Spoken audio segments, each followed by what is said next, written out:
So last week, we talked about the block schedule, which is an incredible way to organize your days and your weeks, where instead of reacting to everything that's coming at you throughout the week and from week to week, instead of constantly reacting and trying to plan in little hourly segments here and there in reaction to all those things, instead we first start with a proactively designed framework.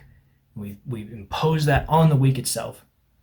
And then from there, that framework is where we take those things that we have coming throughout the day and we plug them in to the framework where they belong, and they stay where they belong. And that's the real core distinction is when it's time to work, it's time to work.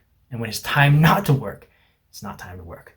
And you know very clearly, okay, when it's time to work, you can without guilt, you can say no to the things you need to say no to, and you can shut out the distractions because you know it's time to work. But just as importantly, maybe even more importantly for people nowadays with working from home and everything, just as importantly is when it's time to not work anymore, when the workday is over, you click that brain, that focusing brain off, and you say, okay, now it's time to relax. I'm going to put away all these things like work email and work thoughts and anxieties and things, and this time is for family or whatever it is, right? That's the idea.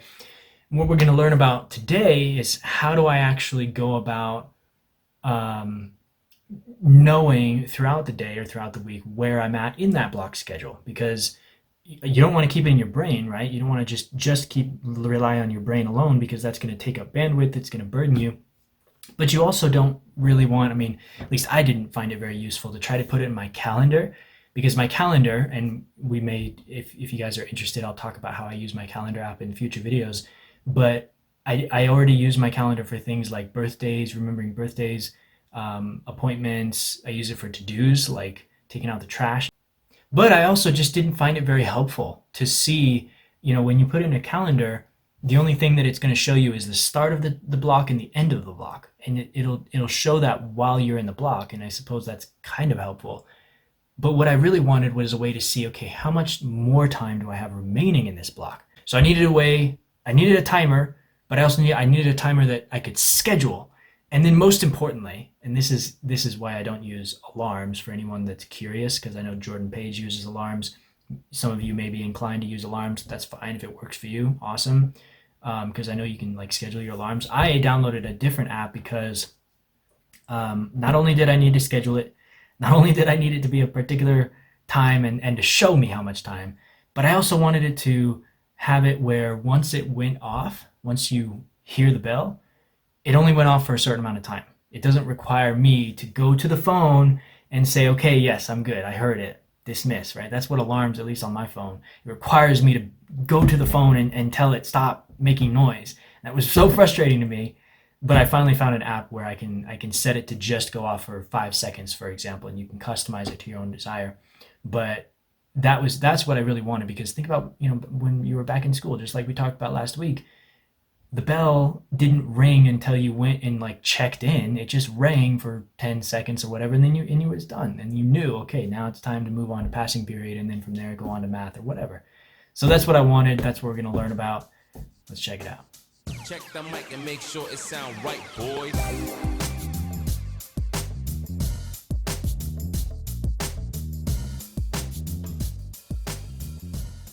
So this is the app that I use to have all of these multiple times. It's called Multi-Timer, and I absolutely love it.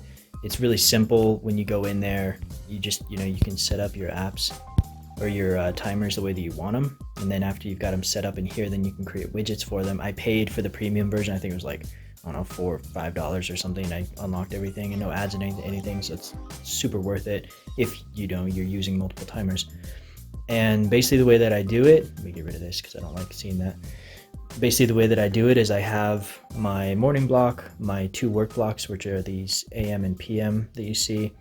In between those 2 work blocks, I have my lunch/personal, which is a 2-hour window in the middle of the day where I make sure to take care of lunch, but I also have time to do other stuff that I'm interested in doing, like running errands, or if I'm wanting to spend some time doing hobbies, make a phone call, whatever, anything like that. You can see I'm in my morning work block, and if you can see at the top of my screen, I have do not disturb on. And I'll, if anyone is interested, I can show you how I set this up. I had it set up to where it was I was really frustrated because it was not giving me notifications. Like I wouldn't get calls and I wouldn't get text messages like I wanted, right? With do not disturb, but it would still show the message in here. It would show like this, it would show like the text message and that it was waiting for me to reply or waiting for me, even though it didn't notify me. Same with emails and stuff. So anyway, I figured out how to set that up to where it's not even showing those until I turn do not disturb off. So I really like that so I can focus on work. And then after the workday, after the workday is over, then the my last block is not timed because I just know that I want to be to bed, or start getting ready for bed about 8 p.m. and that's when my night block starts. And then I give myself an hour to get all the things that I need to get taken care of done, like brushing my teeth, for example, before then being in bed. And then that 9 p.m. alarm hits, my phone is away from my bed, and when I hear it hit, basically that what that means to me is like I have roughly 30 to 40 minutes to read, pray, and relax before lights out. I don't want to spend too much more time awake, and that is really nice to be able to get into a more consistent routine. And then these four over here, this is not the block schedule. This is a little bit of a of an additional thing. Also extremely helpful though. These are not automated. I don't have these on schedules like these. These are all on schedules so that they automatically start and stop at the appropriate times based on my block schedule. But these ones I just have waiting for me on my home screen to use throughout the day. And you can see the little symbols, like this one, for example, has a little sprinter and it's 30. And basically what I mean with that is I want to sprint.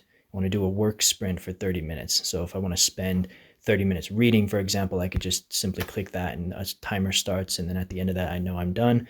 And that gives me time to focus. I know for that 30-minute window, I'm focused exclusively on reading. And I don't have to worry about, like, while I'm reading, I don't have to think about how long it's been and whether or not I've done my goal for the day. I just wait to hear the timer and I don't have to think about it. Same with the 45-minute. And then the two in the bottom are just breaks, 10 and 15-minute breaks. I appreciate you sticking around. If you got value out of the video, don't forget to leave a like to support the channel. And if you're feeling really generous, drop down to the comments section and let me know what are your biggest struggles in this area toward organizing your personal life and making time to enjoy those things that you want to enjoy, like reading more, learning a new language, practicing guitar. That's the reason we're doing this, right? We are not meant to just work. We're meant to enjoy life. Life is it's better savored than fought. And so toward that end, tell me, what are your biggest obstacles? What's the most important thing to you? What are the top 2 or 3 things that are on your mind in this area? So that way I can better understand who you are and how I can help you. I appreciate you guys. I'll see you next week if the Lord permits.